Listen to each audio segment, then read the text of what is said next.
was looking for the place called Lee Ho Fooks. Hello, Redbirds, and welcome to week 12. We are 75% of the way through our semester, and we are just moving along. Tuesday, one of the most important things you can do all semester is cast your vote. If you haven't early voted already, make sure you're doing it.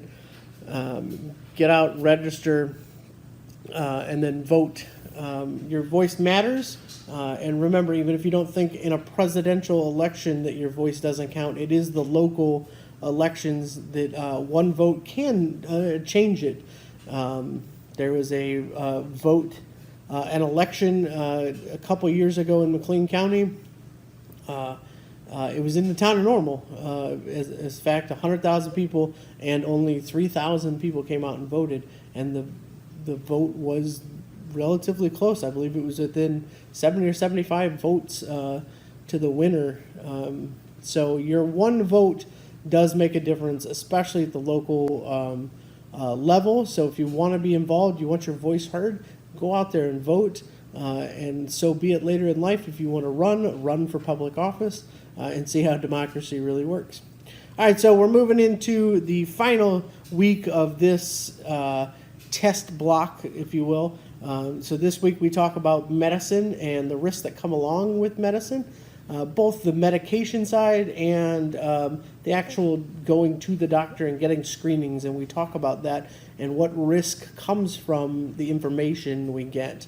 Remember, we're talking about being good consumers of risk, and one of the areas that we get information for that we talk about risk is in the medical side. What's the risk of cancer? What's the risk of me getting sick? What's the specificity and what is the goodness of this test in relation to everything else.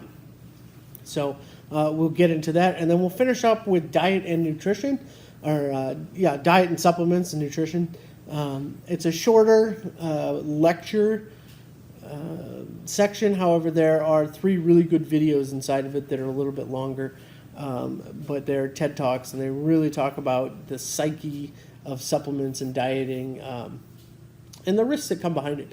So that's how we'll wrap up this section, and we'll roll right into test number 3.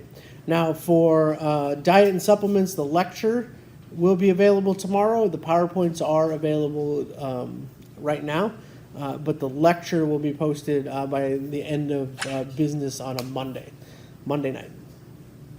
So our weekly risk talk, we are going to talk about the election, not politics. We're just going to talk about the election. So from a business perspective, I have some friends that work in the Bloomington Normal area, and certain businesses are already boarding up their places of business in preparation for what they think possibly could be rioting and looting after the election. So we have America's built on democracy. It's built on elections, on the voice of the people selecting who our leaders are. So what risk are we going down when we already have to prep for the potential that society gets out of control because they don't like the way it works, and that's the way it is. You vote in an election, and by the cast of the ballot, that's how our leaders are chosen. And when people disagree with that, they're disagreeing with the idea of democracy, or they don't understand how democracy works. So the risk you now have is that businesses are boarding up their windows to prevent any looting or robbery after a election. Now, if it's a crooked election and there's there's absolute voter fraud or tampering or something like that, then absolutely society has a right to revolt and demand justice. But we're prepping for people that don't like the decision that's going to be made. That's either for Donald Trump or for Joe Biden. It doesn't matter, but we're prepping for the people that don't like the decision to lash out. And we've talked about society, the norms are going away in society throughout the semester. And it's not all of society. It's less than 5% that are causing issues with something that they believe is an issue. And you know, we're now causing a risk to business though, and we're already in a time where businesses, especially small businesses, are just getting back out of a mini recession, if you will, from the COVID-19, and now they have to prep for this. And if you go down to the southern part of the country, they just got hit with another hurricane. So you have all these things that are coming together. It's a big, you know, almost a geopolitical storm. And who are we hurting?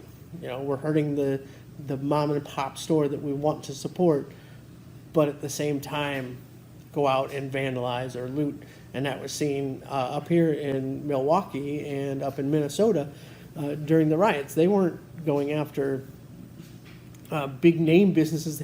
They're going after small town mom and pop stores, hurting their own environment, and it just doesn't make sense. So no matter which side of the aisle you are on come Tuesday, and then when we finally count the votes, because they've already declared that there won't be a new president, or whether Trump's reelected, they've already declared that votes won't be counted on Tuesday because of the COVID-19 and the mail-in votes, that they have to take extra time. So when the decision's made, no matter which side of the aisle you're on, just remember that democracy and the right to vote is what makes America unique and great, that our voices can be heard. And just because you may agree or disagree with the decision that is made, let's use a little bit of rational thought and not cause problems for somebody that's just trying to, you know, go to work and provide for their family.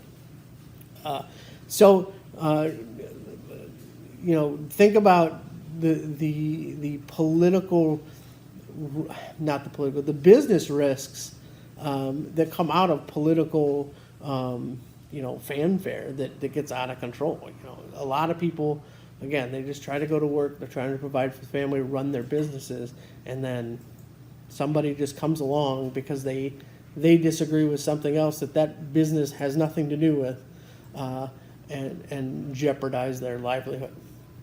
It's a risk that's taken every day, especially with the way society is becoming very, you know, outspoken about their ideals, and you know, some of the ideas that are a little outdated, which I think is a wonderful direction for society to be taking. But then you have that, you know, that slice, that small percentage that is just there to cause problems, and that's what we want to avoid becoming, is a part of the problem. All right, so for the rest of the week, the Halloween extra credit is up. I've seen that many of you have, or some of you have posted onto it already. That will close on Sunday, so you have the rest of the week to post your photo and answer your questions. The final project details will be out this week, along with an example on what I expecting from you. Now, you guys are going to be given a lot of leeway, and the details will come out later. But the project is going to be your imagination, how you want to put it together. There's just going to be some broad guidelines for you to stay in, and as long as you hit those wickets, you're good. The grades, all grading will be caught up this week. I will get that done by Sunday. So all grades will be done. Most of it is graded. I just have to release the grades. I'm waiting on a few things to tie up. And then I will release all those. And then test number 3, that's the big thing. Test number 3 will open on Thursday, and it will close on Sunday. It'll be a timed test, and it's over the material since test number 2. There is a study guide. The study guide is posted up in ReggieNet, so take a look at it. And if you can answer the majority of what's on the study guide, you'll do well on the test. You guys have been doing really well on the test. And as always, the test grade that gets posted when you finish your test is not your final grade. So do not worry about emailing me until after I've said that the final grades are posted. With that, enjoy the week, get out and vote. I hope the weather's staying nice for a little bit longer. It's going to be 55 and 60s up here in Wisconsin after we've had snow, had a frozen ground, and now we're going back up to late fall weather. It was a good night for Halloween, especially for my family walking around. Last year in Bloomington, it was bitterly cold and snowy. And this year, we had pretty mild weather to be walking around. It was good to see lots of the neighbors out with their kids. Good to see people participating out here. We had a good percentage of the neighborhood. So be safe, and we will catch you next week.